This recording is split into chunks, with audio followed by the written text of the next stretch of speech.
Hey, what's going on, Archons? Welcome to another Boulevard Blake video. It's a Winds of Exchange day. Yeah, we're cracking a Freshy here, and cracking a Freshy. Man, I miss KeyForge. That just really brought me back to my KeyForge listening days and the glory they brought to the airwaves. I miss those guys.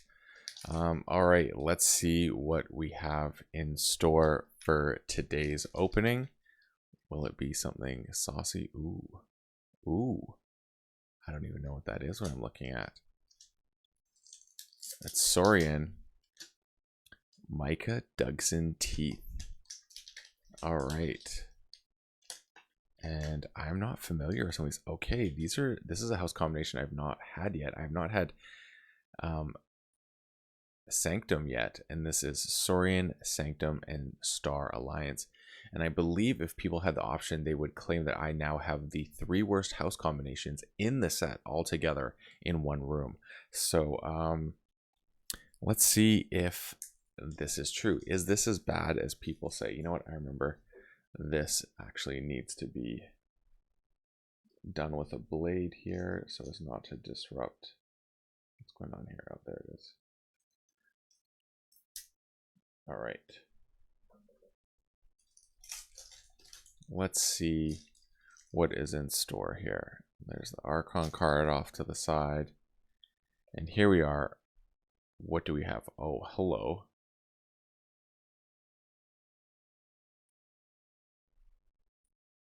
The Bellatoran Warrior. Just darken a little bit there. Okay. That is quite interesting.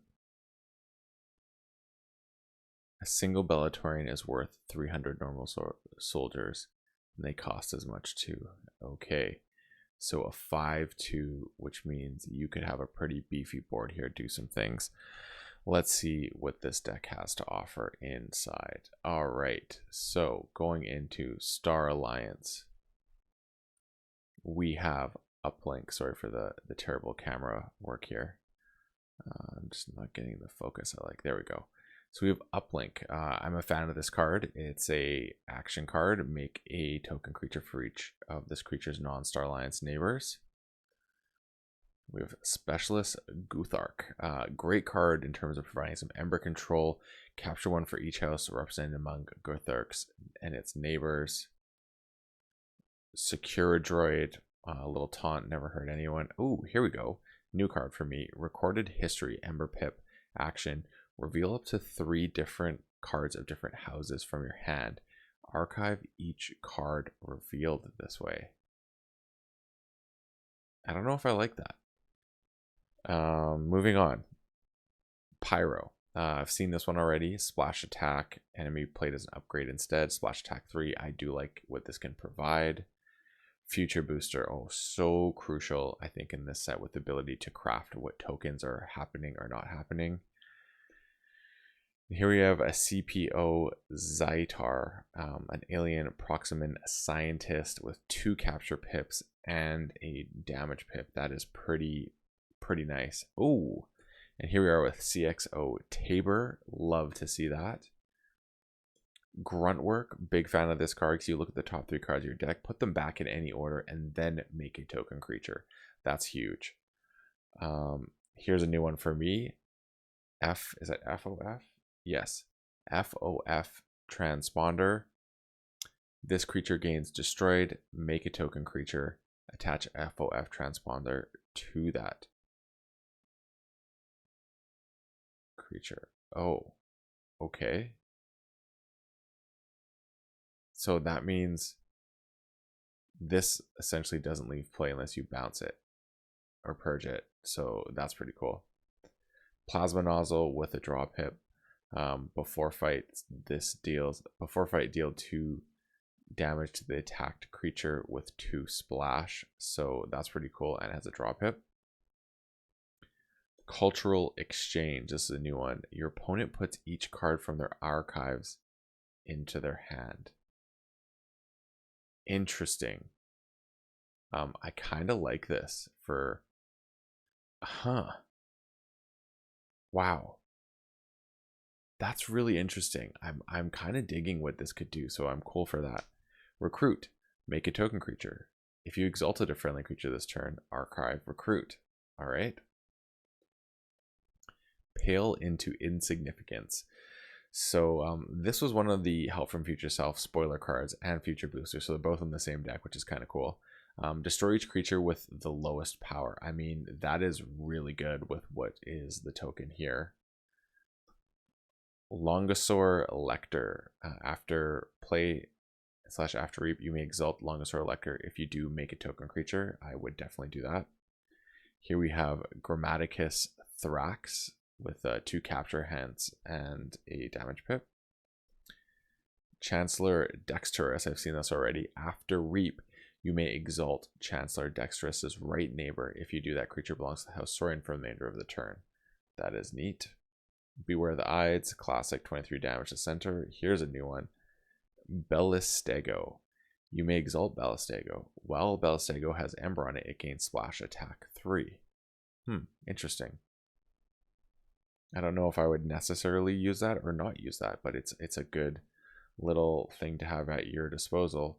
Then we have Arm the Plebeians, which is make a token creature, ward it with an extra Ember pip and a capture pip. So that's pretty cool.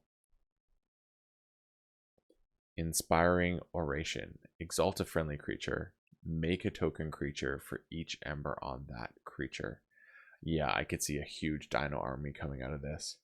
Hoplites Dory. Or is that Ori? Dory. Hoplites Dory. And it reads, this creature gets +2 power for each creature, for each exhausted creature to its left. Sorry, this is really bright for some reason. Then I have Hedonistic Intent. Exalt each flank creature. We've seen that one before. Here's a new one. Training Cost. Training Cost cannot be discarded from your hand except through card abilities. Okay. Play. Lose 2. If you do not shuffle. What? Why does this card exist? Oh, it's attached to Bellatorian Warriors. I get it. So, yeah, that is interesting. So I guess you can archive it. But yeah, I definitely want this to be a token. So that's interesting. So that's the cost of having Bellatorian Warriors. I guess I heard there's some tokens that have a card that come with it. Now I know Bellatorian Warriors is one of those. Moving on to Sanctum. This I have seen the least of. Pandolf the Provoker. 4 power, 2 armor. Play enrage an enemy creature. Taunt. And it says the flavor text, thou art so ugly. That's pretty cool. Then we have Outflank with a capture pip and an Ember. Play. Each Sanctum flank creature captures 2 from its opponent. Okay. Cassiel the Benevolent. Hands of Ember and 2 capture. That explains there's a lot of Ember here. Each friendly knight captures 1. Oh, Dinosaur Soldier. Could you imagine? Celestial Gorm. With a draw pip. It says destroy it, return each other artifact to its owner's hand. Okay. Absolve. Heal 1 damage from each creature. Each creature healed this way captures 1 from its opponent. That's interesting. There's another one of them. Sigil of Brotherhood. Okay, I like that. Grey Abbess. Make a token creature. Each friendly token creature gets +1 armor. Wow. So 5 power, 3 armor. That seems pretty good. Baldric the Bold. Like this. If the creature Baldric the Bold fights is the most powerful enemy creature, gain 2. Call to action. Ready each friendly knight creature. Okay, I think the Sanctum could be pretty good. Aha the Inconspicuous, or Aja, depending how you want to say it. Well, Aja the Inconspicuous is not on a flank. It cannot be dealt damage. And that's all that is here. And I'm actually not disappointed with this deck. This is a good board-based deck. There's like, what, 1, 2, 3, 4, 5, 6, 7, 8, 9, 10, 11, 12, 13, 14, 15 creatures. But I mean, I think there's a lot of way to make tokens, so that'll sort itself out. Um, yeah, like Ember Control, that could be where things get a little heated here. So it's 1, 2, 3, 4,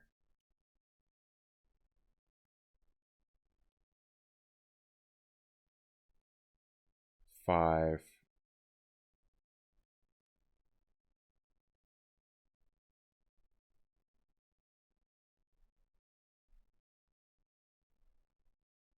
6, 7. 7 cards. I mean, it's still on trend. One thing I like is how many knights do we got here? We got 1,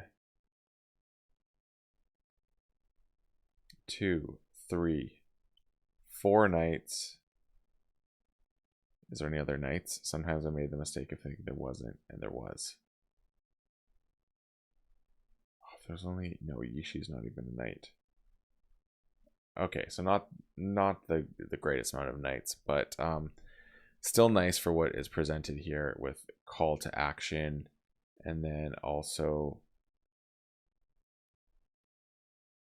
Colonel Mariana being in here so that each friendly knight captures 1. That's pretty cool. Yeah, a lot of pips in here. Like, how many pips does this have, actually, now that I think about it? That's something to count. 1, 2, 3, 4, 5, 6, 7, 8, 9, 10, 11, 12, 13, 14, 15, 16, 17, 18 pips. So that's pretty nice.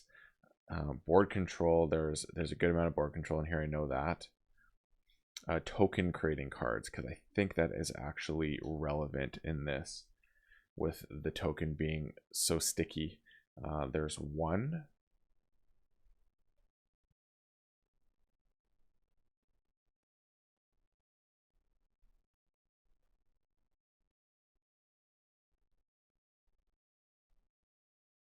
2, 3, 4, 5, 6, 7,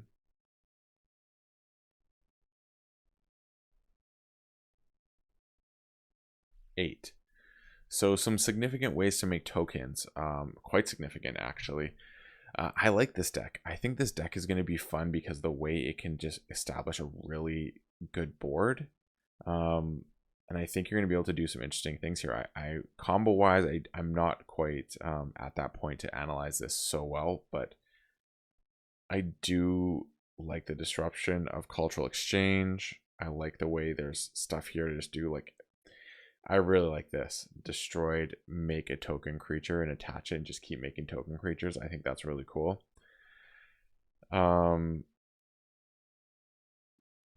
Reveal up to 3 up to 3 cards of different houses. So I guess if I really want to cycle for stuff, that's what this is good for that.